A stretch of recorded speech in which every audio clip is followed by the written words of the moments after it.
All right, everyone, welcome back into another NBA props video. Going to be touching on my favorite prop bets in the NBA on Thursday. I'm doing this video a little bit earlier, so I'll just be using the underdog board to tell you guys kind of what I'm seeing as my favorite bets. We will be using some sportsbook data as well, but this will be just kind of trying to gauge the market and the prop bets that we are getting and really just trying to gain an edge on the market by being early. And so with that, guys, let's go ahead and get into my favorite bets.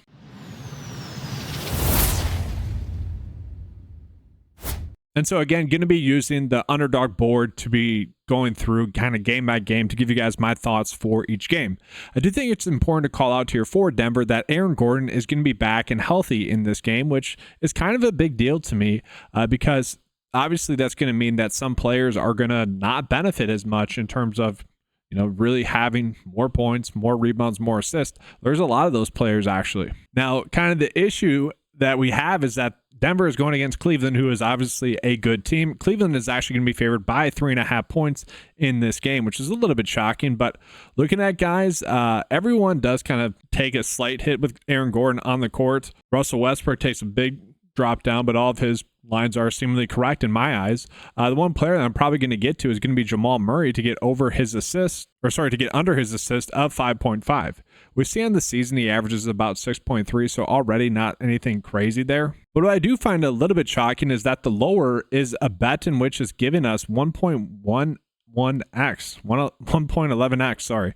And you look at his per 36 production with Aaron Gordon on the court, he averages about 5 assists. And so it's not like anything crazy, but the fact that we're getting a slightly boosted bet on this one that, you know, it will be tight, but given the matchup with Cleveland, I kind of do see this bet being one that probably will hit. Now, if you are looking at his game log, that's probably going to shy you away because we're going to see 7, 8, 7, 5. Okay, so I do expect it to be a tight one. It is good.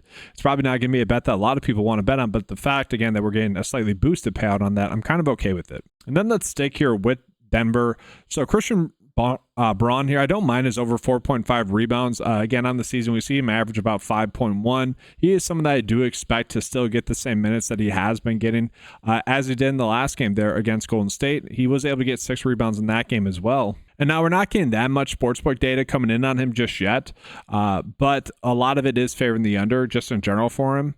Again, I think that has to do with Cleveland, and again, we're not getting that many lines coming in just yet. But he is someone who, again, given the fact that we're getting a slight payout boost to this, 4.5 rebounds, the over is set at 1.11 as well, X. And so, like, I'm okay taking that risk there. Obviously, I don't think we would really want to double dip with those guys too much, but I still think that that is a slight edge. And for what it's worth, guys, I actually don't mind Aaron Gordon as well. Aaron Gordon with his PRA of 20.5 is seemingly too low, even if he is going to have his minutes limited. Now, that is a concern, is that he does end up being pretty limited with his minutes. But we saw him play 24 minutes and now 33 minutes. Like, we should be good to go. Like, I don't want to say it's like full gung-ho with him. Maybe still be a little bit cautious, but last game, we kind of saw what we would expect from Aaron Gordon, who typically does average this over. And again, I would assume the line's lower because of the matchup and because of the uncertainty in those minutes. But he has an 88% hit rate on this on the season. And I typically don't want to go in on hit rates too much, and I'll bring that up when I get to Memphis here. But like with Aaron Gordon, especially with Aaron Gordon, where he has been someone that has been out for a little bit of time and no one else is really out for Denver, his role is pretty much defined, assuming that those minutes are going to be there for him. And then lastly, this isn't a bet that I feel like we need to go in on, but Darius Garland to go over 19.5 points. The reason I'm kind of calling it out is, one, this is a full slate breakdown, but two, if you're maybe just looking to stack this game, maybe you guys do like those 3 other bets, obviously you'd want to run it back, and then you're just betting on this game to indeed be close. Again, it's 3.5 points, but I wouldn't mind the over 19.5 points. He is coming in off of an injury, but he should be good to go. Obviously, that's a little bit concerning, but for the most part, he does draw a decent matchup as well going against Denver. Probably like the best matchup for the Cavaliers players. And so again, that's just more or less if we are trying to finish out a stack on that game. And so then we go ahead and jump on into the next game. We got Charlotte versus New York. Guys, New York is 15-point favorites in this game, and so that is a little bit of a concern. That's the biggest issue with betting on this game, and especially with New York, where the production has been a little bit spread out. Now, it has been Cat recently having the good games, but it does seem to be like a little bit random in terms of like who we really want to be on for them, and it makes it a little bit harder to predict, especially in a game that is projected to be a blowout. Now, that being said, there is one player that I think we can bet on, and that's going to be Brandon Miller. So Miller is someone that if we look on the 9-5 cheat sheet, his over points is actually going to be favored at 25.5. The thing that I like about him is we know that LaMelo Ball is going to be out, and we also know that Trey Mann is still going to be out in this game. And so with those two players off the court, his usage rate goes up by 10%, which should mean that he has the ball in his hands obviously a lot and that he is scoring more. Now, he does score more with those players off the court, around 3 more points. Okay, so he averages about 24 points per 36. And you guys are probably hearing that and be like, well, his line is set at 25.5. It's kind of twofold. One, it's the fact that he probably will play a little bit more than 36 minutes, which is nice. But two, he at least draws a decent matchup for New York. Now, you would argue that they're going to be able to put their defensive attention on him. You look at the last game against New York, he only had 20 points in that game, but he did play 37 minutes. He did shoot the basketball 25 times as well, only 2 for 11 from 3. So you can look at it two ways. One, did New York shut him down? Tough to say. Or did he just have a cold night shooting after he had been on kind of a little bit of a tear? Honestly, tough to say. I say it's more of a toss-up. But the thing with it is he has been someone that has gotten run in games that have been blowouts. And I think that's worth calling out, guys. And so his minutes should at least be there for the most part. We look at this game against Orlando. They got crushed in that game. He still got the minutes. Another game where they lost by 14, still had 35 minutes in that game. Another game where they lost by 20, 33 minutes. So at least he has been still getting some blowout run. And so with that, I could see betting this over. And again, he does draw kind of the easier of the two matchups. I kind of don't mind betting on his like over fantasy score if that's a bet that's available. He does average around 38 fantasy points per 36 with those players off the court. But that blowout concern is concerning. 15 points is a lot. We don't exactly know when the blowout's going to occur.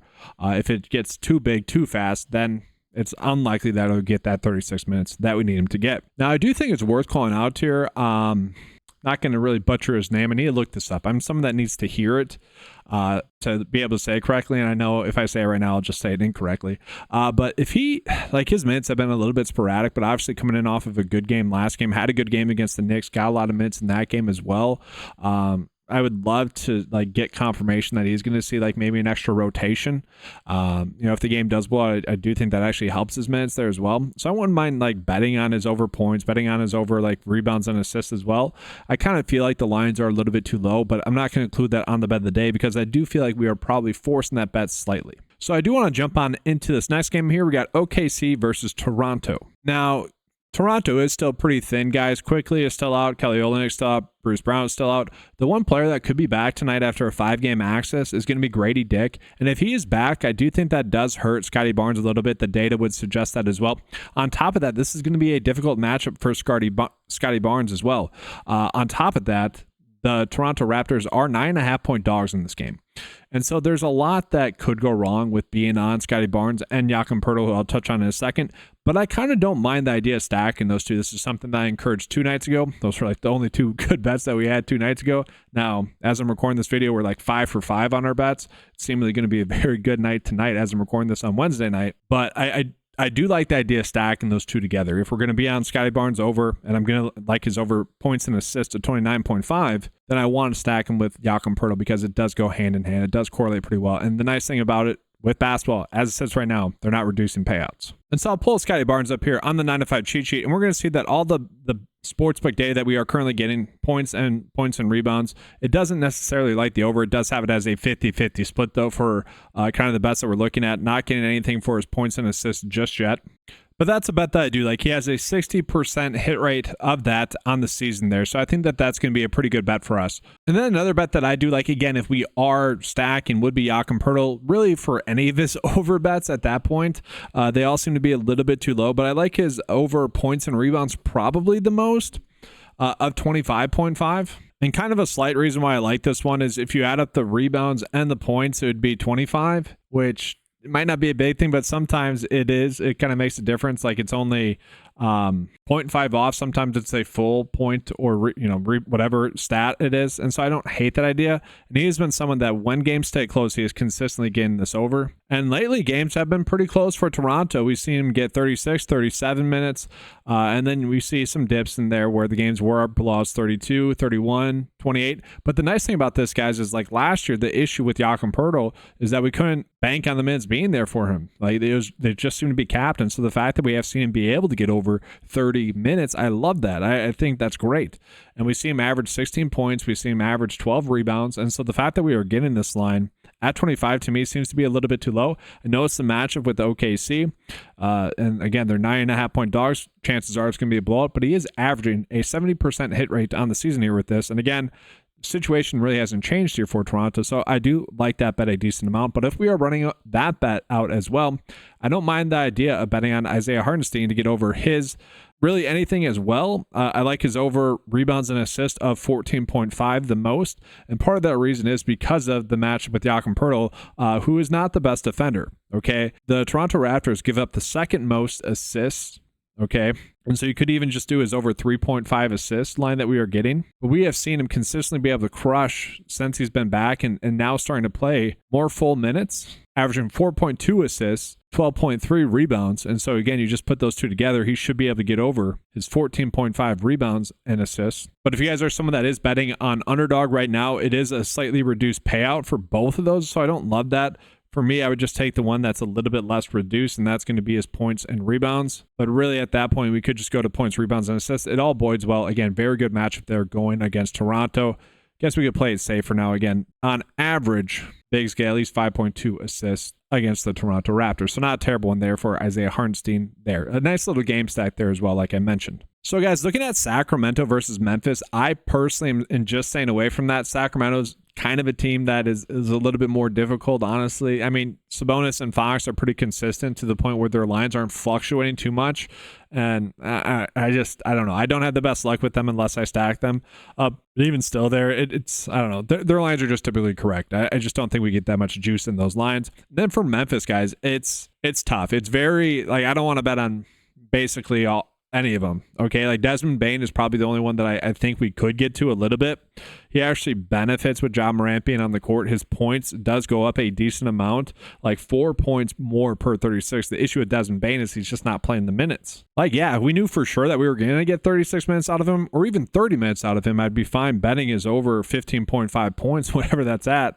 Again, he benefits with Ja Morant off the court, but I think a lot of people are going to be getting to Memphis because they're going to look at the last 5 game averages and whatnot, especially if there's someone that bets on PrizePicks, because what we'll see is like someone like Santi Aldama, his lines are all a little bit too low, especially his points being at 10.5. He has consistently been able to get that over, especially recently. Same thing with Jalen Wells. Like, he's been able to get his overs recently as well. But the minutes for those two are probably going to go down with Memphis getting healthier and healthier. For basically the whole season, they've been banged up. And now we look at the Memphis injury report. It's only Zach Edey really who's out. And so I'm staying away from that. It seems to be more of a guessing game, especially in terms of who are going to be the players that get the minutes. And so with that, guys, let's go ahead and jump on into Chicago versus San Antonio. This is basically the exact opposite. I think we are getting some really, really good spots here for both the Chicago Bulls and the San Antonio Spurs. I want to start off with the Chicago Bulls because I really think we are getting a strong bet here with Nikola Vucevic. Okay, so his line for points is set at 19.5. We see on the season he averages 21. On top of that, Kobe White is going to be out in this game, which you wouldn't think would be a big mover, but there's enough data going into the sample that I'm about to read off to you guys that I feel comfortable using it. He averages 1.2 more points per 36 with Kobe White off the court. Now, the issue is Vucevic not really getting to 36 minutes all too frequently. The Bulls are typically a team that, kind of getting blown out a bunch, but this is going to be a close game. Okay, the Spurs are 2.5 point favorites in this game. On top of that, guys, Wemby is out in this game.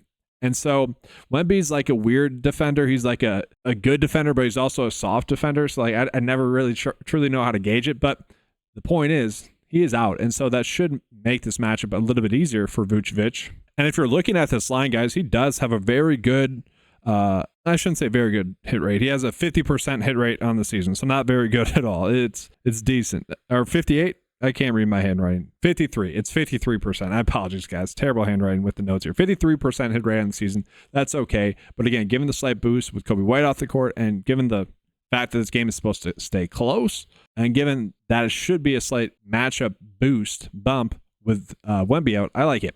And speaking of Wemby being out, guys, I actually really like the idea of being on Zach Collins. I want to pull up his game log for you guys because you'll see that in the games without Wemby, he gets more minutes. And so we'll do that now. There's about a 3-game stretch in there where Wemby was out, and we saw Zach Collins get 21, 26, and 26 minutes. For the most part, minutes were pretty solid, assuming he doesn't get into foul trouble. A little bit of a concern, though. 5 fouls. Going against Vooch, I could see him potentially get into foul trouble.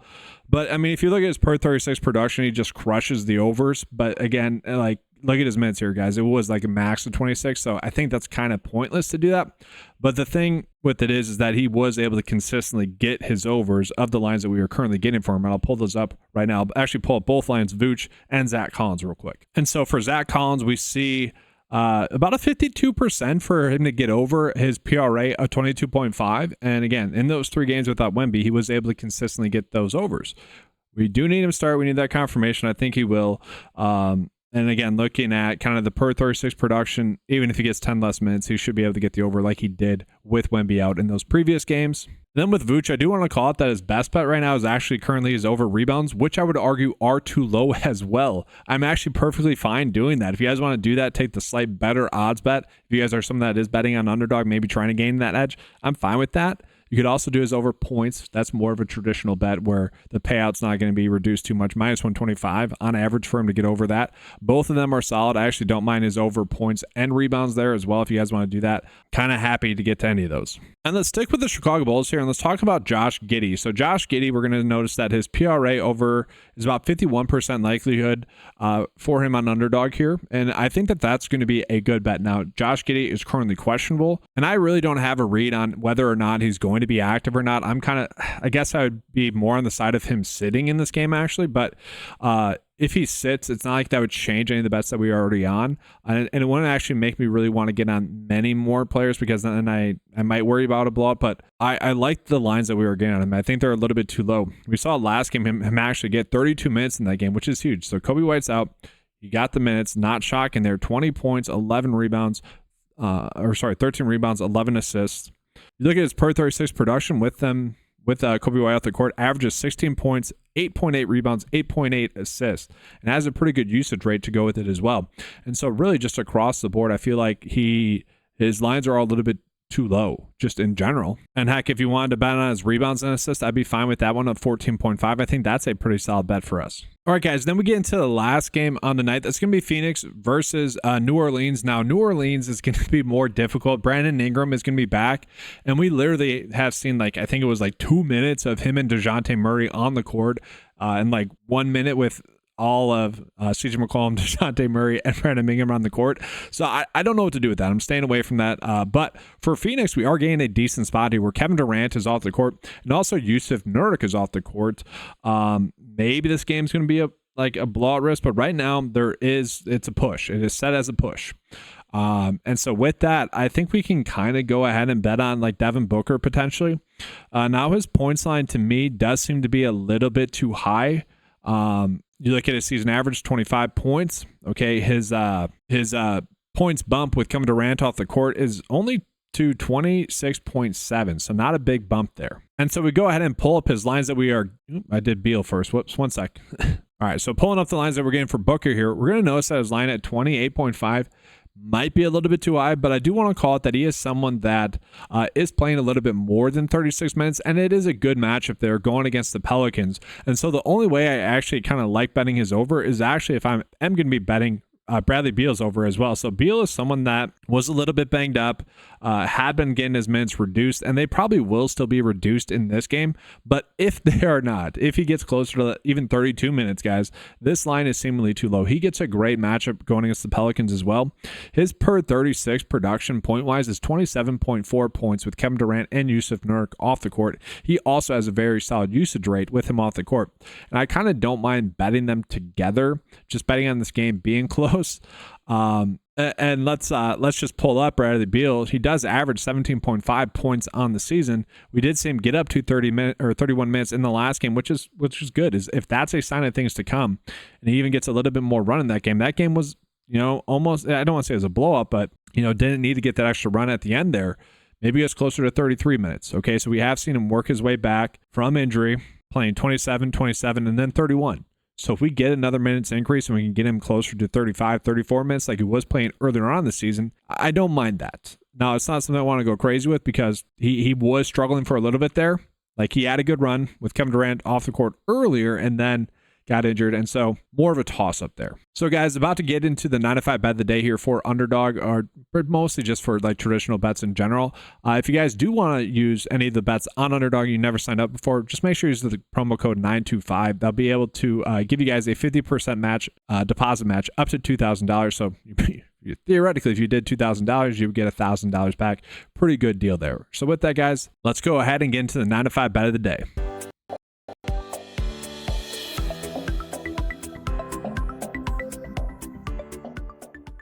All right, so just kind of recapping all the bets that I was on earlier. These will be updating throughout the day, obviously tonight as well as I'm recording this. But these are all solid bets, and I think we are getting some pretty good edges. So again, just to reiterate, I do like the idea of stacking Scotty Barnes and Jakob Poeltl together, more or less just betting on that game not being a blowout, or hopefully just not being a blowout as fast. Again, they are 15-point dogs in that game. Don't exactly love that aspect of it. Sorry, they're 9.5-point dogs. It's New York who's favored by 15 points. Apologies there against Charlotte, but still 9.5 points, that does worry me about a blow-up. And then looking at Jamal Murray with Aaron Gordon, maybe even getting more minutes again in this game. He does see a slight dip in his assists. Don't exactly need to go out of my way to bet that one. This would not be a good underdog bet, though. I want to make that clear. This is more of a traditional sportsbook bet. This is a bet that I like because the lower is like a plus bet. Okay, so that's the reason why I'm targeting that. So if you guys are specifically using Underdog or PrizePicks tomorrow, don't bet that one. Okay, that's not the one you want to go with. Now I do like Zach Collins for over his PRA, and I kind of like the idea of stacking that up with Nikola Vucevic as well. Actually, now that I think about it, I don't know if I do, because I could see Vuce getting his over 19.5 points, and part of the reason as to how he does that is getting Zach Collins into foul trouble. It's interesting. Honestly, let me know in the comment section below if you guys think that's if there's anything there. I'm a little bit hesitant to pair those two together now because of that. But I do like the idea of doing Josh Giddey with Nikola Vucevic. Josh Giddey, if he gets his over PRA, it's going to be partially due to him getting a lot of assists. And if he's getting a lot of assists, chances are Vucevic is benefiting from that. And Isaiah Hartenstein, I don't mind the idea of tacking on that stack with Jakob Poeltl and Scotty Barnes there. But I don't have to go crazy with it. Again, bigs against Toronto. That's the thing. And I don't mind targeting that. And then just real quick for the Underdog crowd here, that is more just here for Underdog picks. I do want to show you guys that we are getting two bets right now that has a 53% likelihood to hit. Now that'll be updating throughout the day tomorrow. Hopefully we'll get some better bets in there. And just as an FYI, guys, the projection data column that you see in there, that updates tomorrow, the day of the games. And then, guys, you got lucky. I did the video long enough into the night to the point where we got some PrizePicks PrizePicks bets coming in on the board. And so I like these two. These are pretty good bets. If you guys run these out on Underdog, the payout's actually reduced here. And these are two bets that are kind of slightly stayed away from. Hartenstein, I like his bets regardless. I just went with this assist because I thought that was most likely to hit. But the fact that we're getting his rebounds and assists line here at 14.5 on PrizePicks is huge. And then same thing here as well with the Charlotte forward here. So two decent bets there as well on PrizePicks. We'll be getting more obviously, but awesome that I could leave you guys with that. That's going to be all, guys. Thanks for watching. Make sure to give a like and subscribe to the channel. That does help out a bunch. And then be on the lookout for the Thursday night football game match between my Green Bay Packers and the Detroit Lions. I'll be coming out on Thursday morning, maybe by the time some of you guys are watching this. All right, thanks for watching, guys. Good luck. And as always, let's keep cashing. Oh, if you guys want access to the data sheets that you saw in this video, head on over to 9to5sports.com. Get access to those for just $10 a month. All right, thanks for watching. Good luck. And as always, let's keep cashing.